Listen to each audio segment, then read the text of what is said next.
వైసీపీలో fire brands కి focus అయిన మాజీ మంత్రులు విడుదల రజని, ఆర్కే రోజా సైలెంట్ మోడ్ లోకి వెళ్లిపోయారు.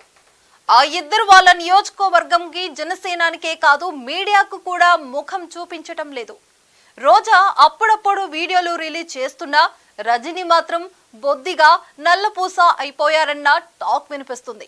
ఆ మహిళా నేతలిద్దరూ కేసుల భయంతో మౌన ముద్ర దాల్చారా, రాజకీయంగా ప్రత్యామ్నాయ కోసం ఎదురు చూస్తున్నారా?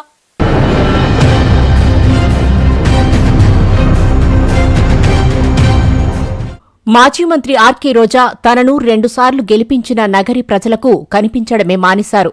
నగరి నియోజకవర్గానికి పూర్తిగా దూరమై అసలు ఎక్కడ ఉంటున్నారో వైసీపీ నేతలకే అంతుపట్టకుండా తయారయ్యారు.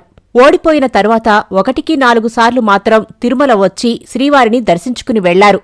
అప్పట్లో అపచారం అని తెలిసి కూడా కొండమీదే రాజకీయాలు మాట్లాడి మళ్లీ మాయమైపోయారు. తిరుమలలో రాజకీయాలు మాట్లాడితే కేసు పెడతామని పాలక మండలి ప్రకటించడంతో ఇటీవల కొండ మీద ప్రత్యక్షమైన రోజా నోరు తెరవకుండా వెళ్లిపోవడం హాట్ టాపిక్ గా మారింది.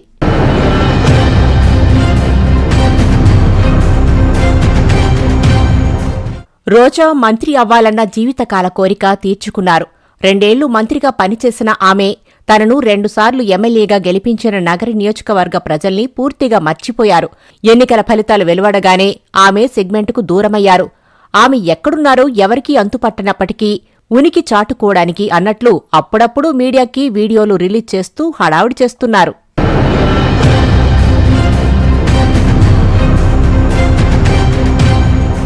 అధికారంలో ఉన్నప్పుడు అడ్డగోలుగా మాట్లాడడమే కాకుండా చంద్రబాబు అరెస్ట్ అయినప్పుడు సంబరాలు చేసుకుని డాన్స్ చేసిన చరిత్ర రోజాది. నారా లోకేష్తో పాటు భువనేశ్వరి, నారా బ్రాహ్మణి, పవన్ కళ్యాణ్ వారి కుటుంబ సభ్యుల మీద ఇష్టానుసారం మాట్లాడిన రోజా ఇప్పుడు కేసుల భయంతోనే సైలెంట్ అయ్యారంటున్నారు. క్రీడా, పర్యాటక శాఖల్లో నిధులు దిగమింగారన్న ఆరోపణలు ఆమెపై ఉన్నాయి. వాటికి సంబంధించి రోజా అరెస్ట్ అయ్యే అవకాశాలున్నాయంటున్నారు. పోనీ పార్టీ మారదామన్నా ఆమెకు కూటమి పార్టీలో డోర్లు తెరుచుకునే పరిస్థితి లేదు.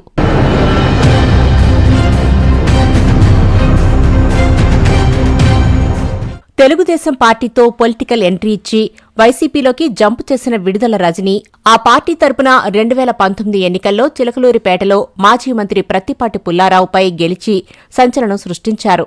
వైసీపీలోకి వెళ్లాక గెలిచిన మొదటిసారే మంత్రి అయ్యారు. 2.5 ఏళ్లు వైద్య ఆరోగ్య శాఖ మంత్రిగా బాధ్యతలు నిర్వహించారు. అధికారంలో ఉన్న సమయంలో విడుదల రజని, ఆమె అనుచరులు పెద్ద ఎత్తున అవినీతి అక్రమాలకు పాల్పడినట్లు ఆరోపణలున్నాయి. అప్పట్లో వైసీపీ ప్రభుత్వం ఉండటం, ఆమె మంత్రిగా ఉండటం వల్ల ఆమె అవినీతిపై ఎన్ని ఫిర్యాదులు వచ్చినా పోలీసులు పెద్దగా పట్టించుకోలేదు. కూటమి ప్రభుత్వం అధికారంలోకి వచ్చిన తర్వాత విడుదల రజని అవినీతి అక్రమాలు ఒక్కొక్కటిగా వెలుగులోకి వస్తూ బాధితులు కేసులు పెడుతున్నారు. అధికారంలో ఉన్న సమయంలో తెగ హడావుడి చేసిన ఆమె పార్టీ అధికారం కోల్పోయిన నాటి నుంచి పెద్దగా ప్రజల్లో కనిపించడం లేదు.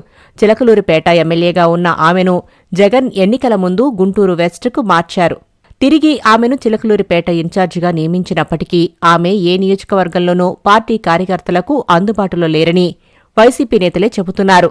కేసుల భయంతో ఆమె అజ్ఞాతంలోకి వెళ్లిపోయారని, బీజేపీలో చేరేందుకు ప్రయత్నాలు చేస్తున్నారని వైసీపీ వర్గాల్లో పెద్ద ఎత్తున చర్చ నడుస్తోంది.